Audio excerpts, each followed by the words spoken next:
नमस्कार विद्यार्थी मित्रांनो, आज आपण शिक्षक पात्रता परीक्षा TET याच्यामधले जे प्रश्नपत्रिका होत्या मागच्या वर्षीच्या किंवा मागे जे पेपर झालेले आहेत त्या सगळ्या मागील वर्षाच्या प्रश्नपत्रिका आणि सराव प्रश्नपत्रिका आहेत यामध्ये.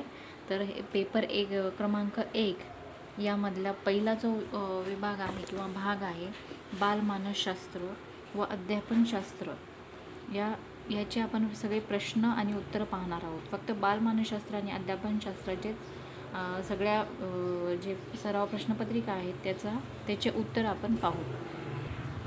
तर पहिला प्रश्न आहे बघा, खालीलपैकी कोणती व्याख्या बालविकासाकडे अंगुली निर्देश करते? याचे ऑप्शन दिलेले आहेत. 1. बालकाच्या जन्मपूर्व अवस्थेपासून पौगंडावस्थेपर्यंत व्यक्तीचा विकास कसा होतो हे शास्त्रीय पद्धतीने अभ्यासणारे शास्त्र म्हणजे बालविकासशास्त्र होय. 2.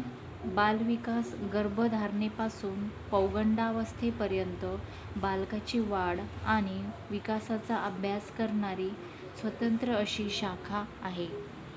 नंबर 3. जर लहान बालकांना आई वडील किंवा तत्सम व्यक्तींकडून विश्वास मिळाला तर त्यांचा विकास निकोप आणि निरामय होतो. पण जर बालक या विश्वासाला लहानपणीच मुकले तर व्यक्तिमत्वामध्ये अनेक अडथळे आणि समस्या निर्माण होतात. आणि चौथा आहे ऑप्शन वरील सर्व. याच्यापैकी आपल्याला एक ओळखायचं होतं, म्हणजे या कोणती व्याख्या बालविकासाकडे अंगुली निर्देश करते. तर पहिल्याचं उत्तर आहे, तर या पहिल्याचं उत्तर आहे बघा वरील सर्व. म्हणजे हे सर्व जे आहेत हे बालविकासाकडे अंगुली निर्देश करतात. ठीक आहे, सगळे दिलेले पर्याय. आता प्रश्न दुसरा आहे, बालविकासाशी संबंधित नसलेला लेखक कोणता? पर्याय आहे पहिला E.B. हरलॉक, 2. सरोजिनी सायवर्शियन, number 3. Erik Erikson, 4. F.W. Taylor. आता याच्यातला आपल्याला कोणता असेल बालविकासाशी संबंधित नसलेला लेखक कोणता? तर याचं उत्तर आहे ऑप्शन नंबर 4 F.W. टेलर हा बालविकासाशी संबंधित नसलेला लेखक आहे. प्रश्न तिसरा, शिक्षणाचा सत्तावादी स्तर हा रिकामी जागा आहे. 1. शिक्षक केंद्रित, 2. विद्यार्थी केंद्रित, नंबर 3. मुख्याध्यापक केंद्रित आणि 4. अनुभव केंद्रित. तर शिक्षणाचा सत्तावादी स्तर हा अनुभव केंद्रित आहे. ठीक आहे, याचं उत्तर आहे ऑप्शन नंबर 4. चौथा, चारित्र्याचा विकास रिकामी जागामुळे होतो. कशामुळे होतो? पर्याय आहे 1. इच्छाशक्ती, नंबर 2. वर्तन व व्यवहार, नंबर 3. नैतिकता आणि नंबर 4 आहे वरील सर्व. म्हणजे हे तिन्ही जे ऑप्शन दिले आहेत ते वरील सर्व. तर चारित्र्याचा विकास हा नैतिकता, तिसरा पर्याय जो आहे नैतिकतामुळे होतो. 5वा प्रश्न, खालीलपैकी अध्ययन अध्यापनाचा कोणता स्तर नाही? नंबर 1. विभेदीकरण स्तर, नंबर 2. स्मृती स्तर, नंबर 3. चिंतनशील स्तर, 4. समजण्याचा स्तर. यातलं आपलं उत्तर असेल अध्ययन अध्यापनाचा कोणता स्तर नाही आहे, तर विभेदीकरण स्तर. 1 नंबरचा पर्याय आपला बरोबर असेल. प्रश्न 6वा, व्यक्तीचे अध्ययन खालीलपैकी कोणत्या परिस्थितीत घडून येते? नंबर 1 आहे नैसर्गिक वातावरण, नंबर 2. नियंत्रित वातावरण, नंबर 3. पर्यवेक्षित वातावरण आणि 4. नैसर्गिक तसेच नियंत्रित वातावरण. कोणत्याही व्यक्तीचे अध्ययन खालीलपैकी कोणत्या परिस्थितीत घडून येते? त्याचं उत्तर असणार आहे आपलं नैसर्गिक तसेच नियंत्रित वातावरण. प्रश्न 7वा, खालीलपैकी रिकामी जागा हे शिक्षणाच्या मुख्य उद्दिष्टापैकी एक आहे. कोणते आहे आता हे शिक्षणाच्या मुख्य उद्दिष्टापैकी एक आहे. काय आहे? नंबर 1 नोकरी, नंबर 2 समाज परिवर्तन, नंबर 3 शिक्षकाचा उदरनिर्वाह आणि 4 वरील सर्व. तर हे नंबर 2चं जे ऑप्शन आहे पर्याय क्रमांक 2 समाज परिवर्तन हे शिक्षणाच्या मुख्य उद्दिष्टापैकी एक आहे. प्रश्न 8वा. शालेय गणवेशाच्या माध्यमातून रिकामी जागा या मूल्याची जपणूक होते. शालेय गणवेशाच्या माध्यमातून काय होतं? कोणत्या मूल्याची जपणूक होते? नंबर 1 विषमता, नंबर 2 विविधता, नंबर 3 समता आणि नंबर 4 आहे लोकशाही. तर सर्वांचा शाळेचा गणवेश एकच असतो, तर त्या माध्यमातून कोणत्या मूल्याची जपणूक होणार आहे? नंबर 3चं जे पर्याय आहे समता, हे या मूल्याची जपणूक होणार आहे. ठीक आहे, किंवा होते. तर पुढचा प्रश्न पहा 9वा. मूर्त सक्रिय अवस्था बालकाच्या रिकामी जागा वयात असते. ऑप्शन आहे पर्याय क्रमांक 1 2 ते 7 वर्ष, नंबर 2 7 ते 12 वर्ष, नंबर 3 0 ते 2 वर्ष आणि 4 12 वर्षापुढे. तर याचं उत्तर आहे आपला पर्याय क्रमांक 2 7 ते 12 वर्ष या वयामध्ये मूर्त सक्रिय अवस्था बालकाच्या या वयात असते. प्रश्न 10वा. अभ्यासक्रम विकसन ही रिकामी जागा प्रक्रिया आहे. पहिला पर्याय आहे तात्पुरती, दुसरं अखंड, नंबर 3 अलौकिक आणि 4 स्थिर. अभ्यासक्रम विकसन ही अखंड प्रक्रिया आहे, म्हणजे याचा आपला पर्याय क्रमांक 2 असेल. तर प्रश्न क्रमांक 11. प्रत्येक व्यक्तीच्या अंगी असणाऱ्या काही सुप्त क्षमता लक्षात घेऊन त्याचा विकास करणे म्हणजेच रिकामी जागा होय. पर्याय आहे 1 परीक्षा, नंबर 2 शिक्षण, नंबर 3 मूल्यमापन आणि 4 आहे मुक्त शिक्षण. प्रत्येक व्यक्तीच्या अंगी असणाऱ्या काही सुप्त क्षमता घेऊन त्याचा विकास करणे म्हणजे काय आहे? प्रश्न हे पर्याय क्रमांक 2 शिक्षण, म्हणजेच काय आहे? शिक्षण घेणे. प्रश्न क्रमांक 12. परिणामकारक शिक्षक होण्याकरिता खालीलपैकी कोणती बाब आवश्यक आहे? पहिला पर्याय आहे विद्यार्थ्यांचे अवधान खेचून घेण्याचे व टिकवून धरण्याचे कौशल्य, नंबर 2 शैक्षणिक साधने वापरण्याचे कौशल्य, 3 श्राव्य व स्पष्ट उच्चार, 4 चुणचुणीत व्यक्तिमत्व. तर परिणामकारक शिक्षक होण्यासाठी कोणती बाब आवश्यक आहे? तर याचा पर्याय क्रमांक 1 असेल उत्तर. विद्यार्थ्यांचे अवधान खेचून घेण्याचे आणि टिकून धरण्याचे कौशल्य त्या शिक्षकामध्ये असायला हवे. प्रश्न 13वा. अध्यापन कौशल्यात रिकामी जागाचा समावेश होतो. नंबर 1 वर्ग व्यवस्थापन कौशल्य, नंबर 2 संप्रेषण कौशल्य, नंबर 3 कथन कौशल्य आणि 4 वरील सर्व. अध्यापन कौशल्यात वरील सर्वचा समावेश होतो, म्हणजे हे सगळे कौशल्य त्यांच्यामध्ये असायला हवेत. वर्ग व्यवस्थापन, संप्रेषण आणि कथन कौशल्य हे सर्वांचा समावेश त्याच्यामध्ये होतो. प्रश्न 14. उलटसुलट बाजू मांडणे, विधानाचे खंडन करणे, समर्थन करणे या बाबी रिकामी जागामध्ये येतात. त्याचा पर्याय आहे 1 पाठांतर, 2 स्मृती, 3 वादविवाद आणि 4 आहे विवरण. तर याचं उत्तर आहे पर्याय क्रमांक 3 वादविवाद. या बाबी वादविवादमध्ये येतात. ह्या सगळ्या कोणत्या? उलटसुलट बाजू मांडणे, विधानाचे खंडन करणे, समर्थन करणे, वादविवाद या बाबी याच्यामध्ये येतात. प्रश्न क्रमांक 15. अध्यापन म्हणजे काय? 1 अद्ययावत माहितीचे देवाण, नंबर 2 पाठांतर आणि माहितीची पुनरुक्ती यास प्रोत्साहन, नंबर 3 चांगल्या वाचन व लेखन कौशल्याचा विकास, 4 अध्ययनाला अनुकूल परिस्थिती निर्माण करणे. तर अध्यापन म्हणजे काय?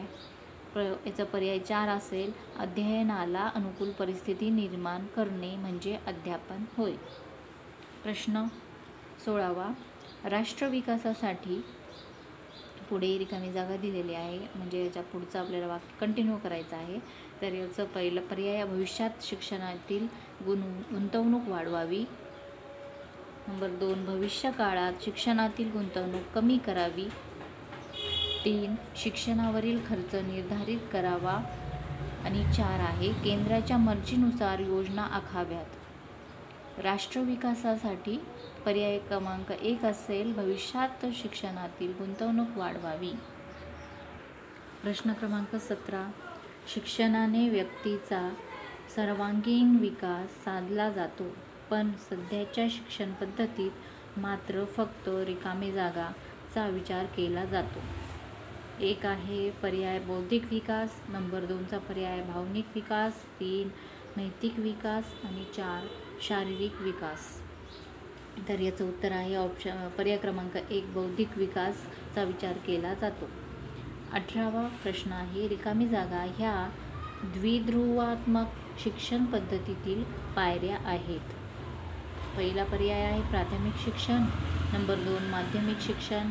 नंबर 3 उच्च माध्यमिक शिक्षण. आणि 4 वरील सर्व. ह्या द्विध्रुवात्मक शिक्षण पद्धतीतील पायऱ्या कोणत्या आहेत? या सर्वच आहेत, प्राथमिक शिक्षण, माध्यमिक शिक्षण आणि उच्च माध्यमिक शिक्षण. याचं उत्तर असेल पर्याय क्रमांक 4. प्रश्न 19. रिकामी जागा या शिक्षण प्रक्रियेतील पायरीत शिक्षकाची भूमिका मित्राची व मार्गदर्शकाची असते. पर्याय दिला आहे. पहिला प्राथमिक शिक्षण. नंबर 2चा आहे माध्यमिक शिक्षण. नंबर 3 उच्च माध्यमिक शिक्षण. आणि 4 वरील सर्व.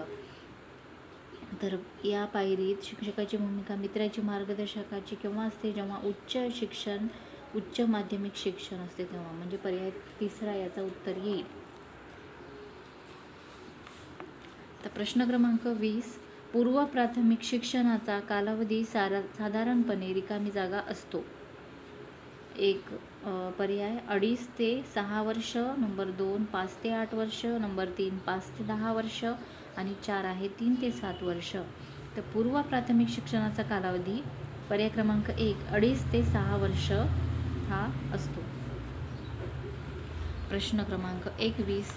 अध्ययन व अध्यापनावर यांचा परिणाम होतो.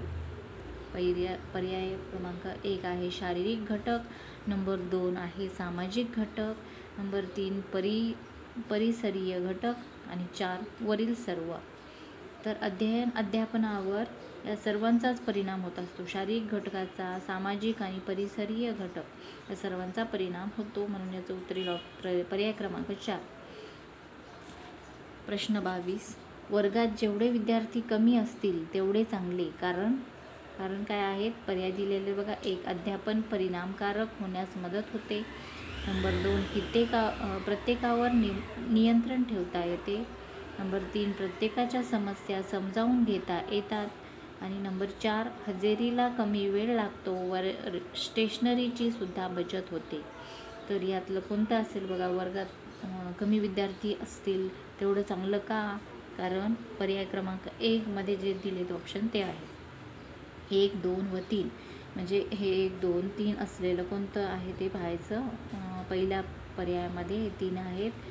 तर याचं उत्तर आहे 22चं पर्याय क्रमांक 1. प्रश्न क्रमांक 23. हे शालेय घटक अध्ययन अध्यापन प्रक्रियेवर सकारात्मक परिणाम करतात. पहिला पर्याय शिक्षकांचे व्यक्तिमत्व. नंबर 2 शिक्षकाचे विषयावरील सखोल ज्ञान. नंबर 3 अध्यापन नियोजन. आणि नंबर 4 शिक्षकातील मतभेद. तर अध्ययन अध्यापन प्रक्रियेवर सकारात्मक परिणाम कोणते घटक करतील बघा? शिक्षकाचे व्यक्तिमत्व, शिक्षकाचे विषयावरील सखोल ज्ञान आणि अध्यापन नियोजन. हे 3 जे आहेत पर्याय हे सकारात्मक परिणाम करतात. तर याचं पर्याय आपला दुसरा याचं उत्तर असणार आहे 23चं. प्रश्न क्रमांक 24. शाळेचा परिसर कसा असावा? नंबर 1 शाळेतील वातावरण शांत, निरोगी व खुले असावे. नंबर 2 शाळेत वातानुकूलित यंत्राद्वारे वातावरण नियंत्रित करावे. नंबर 3, शाळेजवळ हमरस्ता नसावा कारण त्यामुळे ध्वनी प्रदूषण होते. आणि नंबर 4, शाळेजवळ क्रीडांगण असावे. 5, शाळेभोवती झाडे असावीत.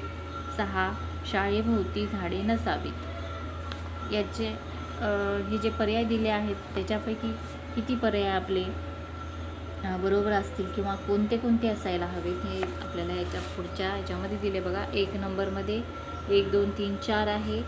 दुसऱ्यामध्ये 1, 2, 3, 4, 5 सगळेच आहेत. तिसऱ्यामध्ये 1, 2, 1, 3, 4 व 5 आहे दुसरा ऑप्शन सोडला तर. आणि चौथ्यामध्ये 1, 2, 3 आणि 5 आहे. तर याचं उत्तर असेल 24चं आपलं पर्याय क्रमांक 3. 1, 3, 4 आणि 5 हे वाक्य जे आहेत ते शाळेत परिसर तशा प्रकारचा असायला हवा असं सांगितलेलं आहे. प्रश्न क्रमांक 25, शिक्षकाने रिकामी जागा पर्याय दिलेत. फक्त शिक्षेचाच उपयोग करावा. नंबर 2, फक्त पारितोषिकांचाच वापर करावा. नंबर 3, शिक्षा व पारितोषिकांचा योग्य प्रमाणात वापर करावा. आणि नंबर 4, पारितोषिकाचा कमी व शिक्षेचा जास्त वापर करावा. तर यातलं कोणतं बरोबर असेल? शिक्षकांना काय जास्त करायला पाहिजे? तर शिक्षा आणि पारितोषिकांचा योग्य प्रमाणात वापर करायला हवा. म्हणजे शिक्षा पण करायला हवी आणि पारितोषिकसुद्धा द्यायला हवेत. प्रश्न क्रमांक 26, अवधान व अभिरुची या रिकाम्या जागा. पर्याय क्रमांक 1 आहे परस्पर विरोधी बाबी आहेत. नंबर 2, यांचा एकमेकांशी काहीही संबंध नाही. 3, दोन्ही एकच आहेत. 4, एकाच नाण्याच्या 2 बाजू आहेत. तर अवधान आणि अभिरुची या एकाच नाण्याच्या 2 बाजू आहेत. म्हणजे पर्याय क्रमांक 4 उत्तर असेल. 27, या विद्यार्थ्याच्या मानसिक समस्या आहेत. 1, भिन्न बौद्धिक पात्रता. नंबर 2, शारीरिक अनारोग्य. 3, न्यूनगंड निर्माण होणे. 4, शिक्षकाबद्दल घृणा निर्माण होणे. 5, अपमानाची जाणीव होणे. आणि 6 आहे आर्थिक कमकुवतपणा. तर याचं विद्यार्थ्यांच्या मानसिक समस्या कोणत्या कोणत्या आहेत तर त्यासाठी पर्याय दिलेले आहेत. पर्याय क्रमांक दिलेत. तर पहिल्यामध्ये आहे 1, 3, 4 आणि 5. दुसऱ्यामध्ये 1, 2, 3 व 5. फक्त 2 आणि 6. आणि 4, 1, 2 व 5. तर विद्यार्थ्यांमध्ये मानसिक समस्या पर्याय क्रमांक 1 मध्ये जे दिले आहेत ते आहेत बघा. पहिलं भिन्न बौद्धिक पात्रता. नंतर न्यूनगंड निर्माण होणे. शिक्षकाबद्दल घृणा निर्माण होणे. आणि 5 आहे अपमानाची जाणीव होणे. या 28 प्रश्न क्रमांक 28, तुमच्या मते वर्षातून किती वेळा पालक सभेचे आयोजन केले जाते? नंबर 1, फक्त एकदा शाळा सुरू होण्याच्या वेळी. नंबर 2, दोनदा व प्रथम व द्वितीय सत्रामध्ये प्रत्येक एक वेळा. नंबर 3, दर महिन्यामध्ये किमान एकदा. आणि 4 आहे फक्त एकदा परीक्षा सुरू होण्यापूर्वी. तर किती वेळा पालक सभेचे आयोजन केले जाते? पर्याय क्रमांक 2, दोनदा प्रथम व द्वितीय सत्रामध्ये प्रत्येकी एक वेळा. प्रश्न क्रमांक 29, एका पालकाने तुमची तक्रार मुख्याध्यापकाकडे केली आहे. रिकामी जागा. पहिलं पर्याय आहे त्या विद्यार्थ्याचा प्रतिशोध कोणत्याही मार्गाने घेण्याचा प्रयत्न कराल. नंबर 2, केवळ कायदेशीर मार्गाने विद्यार्थ्यांचा प्रतिशोध घ्याल. नंबर 3, पालकाला भेटून तक्रार वापस घेण्यास सांगाल. 4, तक्रारीचे स्वरूप पाहून पालकाची भेट घ्याल. तर 29 उत्तर पर्याय क्रमांक 4, तक्रारीचे स्वरूप पाहून पालकाची भेट घ्याल. 30वा प्रश्न आहे, तुम्ही एका शाळेचे मुख्याध्यापक आहात. एक शिक्षक आपले अध्यापन कार्य व्यवस्थित करीत नाही हे आपल्याला माहीत झाले. तर रिकामी जागा पुढे काय असेल? तर पर्याय आहे पहिला, त्याच्या वर्गाला अचानक भेट द्याल व त्याच्या कार्याची पाहणी करून निर्णय घ्याल. नंबर 2, त्याची तक्रार व्यवस्थापन शिस्त समितीकडे कराल. 3, अध्यापक कक्षात जाऊन सर्व शिक्षकांसमोर त्याची कान उघडणी कराल. 4, प्रथम लेखी पुरावा गोळा कराल व त्यानंतरच कार्यवाही कराल. तर 30चं उत्तर असेल पर्याय क्रमांक 1, त्याच्या वर्गात अचानक भेट द्याल आणि त्याच्या कार्याची पाहणी कराल. ओके, अशा प्रकारे हे आपण बालमानसशास्त्र व अध्यापनशास्त्र सराव प्रश्नपत्रिका 1 याचे प्रश्न आणि उत्तरं पाहिलेले आहेत। याच्या पुढच्या व्हिडिओमध्ये सराव प्रश्नपत्रिका क्रमांक 2 याचे बालमानसशास्त्राचे प्रश्न आणि त्याचे उत्तर पाहणार आहोत। व्हिडिओ आवडला असेल, समजला असेल तर व्हिडिओला लाईक करा, चॅनलला सबस्क्राईब करा। व्हिडिओ बघितल्याबद्दल धन्यवाद।